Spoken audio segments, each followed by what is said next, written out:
আপনার কোম্পানিতে নিয়োগকৃত একজন কর্মকর্তা যদি প্রতিষ্ঠানের স্বার্থ না দেখে উল্টো গোপনীয় তথ্য প্রতিদ্বন্দ্বীর হাতে তুলে দেয়, কেমন হবে ব্যাপারটা? ওপেন এআই এর বিরুদ্ধে ঠিক এমনই অভিযোগ এনেছে অ্যাপল।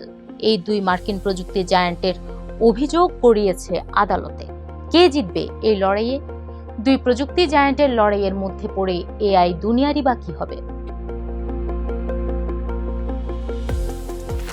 মার্কিন ফেডারেল আদালতে করা মামলায় অ্যাপলের দাবি, তাদের সাবেক কর্মীদের মাধ্যমে অ্যাপলের গুরুত্বপূর্ণ গোপন তথ্য ও বাণিজ্যিক গোপনীয়তা হাতিয়ে নিয়েছে ওপেন এআই, যা ওপেন এআই এর একটি ধারাবাহিক তথ্য চুরির পরিকল্পনার অংশ। অ্যাপলের অভিযোগ, দীর্ঘদিন ধরে তাদের কোম্পানিতে কর্মরত দুই কর্মকর্তা চাকরি ছেড়ে ওপেন এআই এ যোগ দেওয়ার আগেই নিজেদের ব্যক্তিগত অ্যাকাউন্টে বিভিন্ন অভ্যন্তরীণ নথি ও তথ্য পাঠিয়েছিলেন।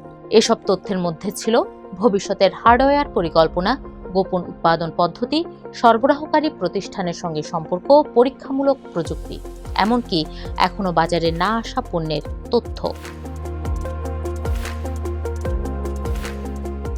মামলায় নাম এসেছে দুজন সাবেক অ্যাপল কর্মকর্তার। এর মধ্যে চ্যাং লিউ প্রায় 8 বছর অ্যাপলের সিনিয়র ইলেকট্রনিক্যাল ইঞ্জিনিয়ার হিসেবে কাজ করেছেন। অন্যজন ট্যাং ইউ ট্যান অ্যাপলে কাজ করেছেন টানা 24 বছর। আইফোন ও অ্যাপল ওয়াচ ডিজাইন বিভাগের ভাইস প্রেসিডেন্ট হিসেবেও প্রতিষ্ঠানটির গুরুত্বপূর্ণ দায়িত্বে ছিলেন তিনি।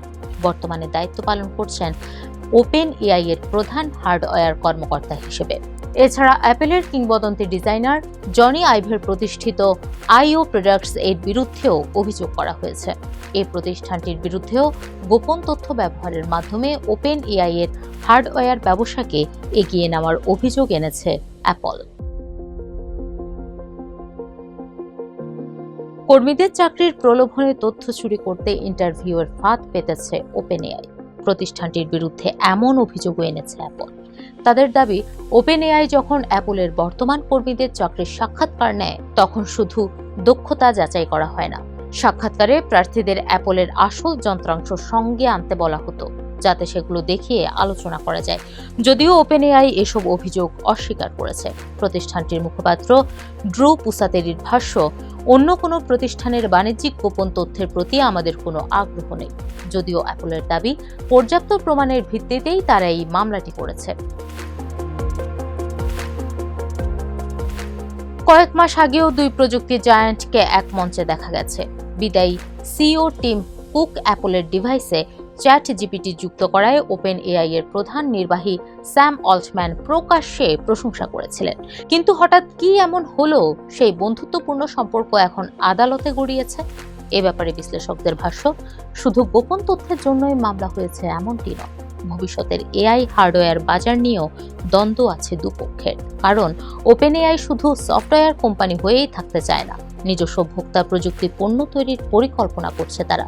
খুব শিগগিরই প্রথম হার্ডওয়্যার পণ্য হিসেবে এআই নির্ভর একটি বিশেষ কিবোর্ড বাজারে আনার পরিকল্পনা করছে ওপেন এআই।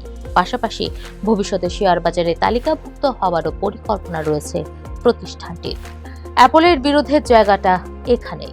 অ্যাপলের দাবি, এই নতুন হার্ডওয়্যার ব্যবসার ভিত্তি তৈরি হয়েছে তাদের গোপন তথ্যের উপর।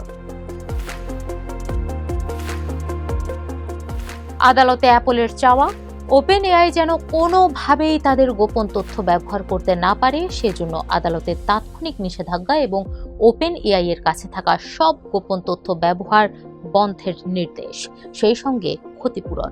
যদিও সেই ক্ষতিপূরণের অঙ্ক প্রকাশ করা হয়নি।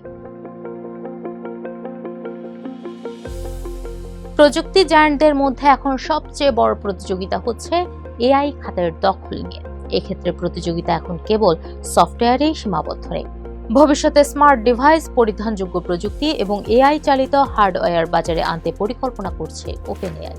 সেখানে অ্যাপল যদি মামলায় জিতে যায়, তাহলে ওপেন এআই এর হার্ডওয়্যার পরিকল্পনা শুরুতেই বড় ধাক্কা খাবে। অন্যদিকে মামলায় ওপেন এআই জয় পেলে এগিয়ে যাওয়ার সুযোগ পাবে। কাজেই এই মামলার হার জয়ের উপরই এখন নির্ভর করছে এআই খাতের ভবিষ্যৎ।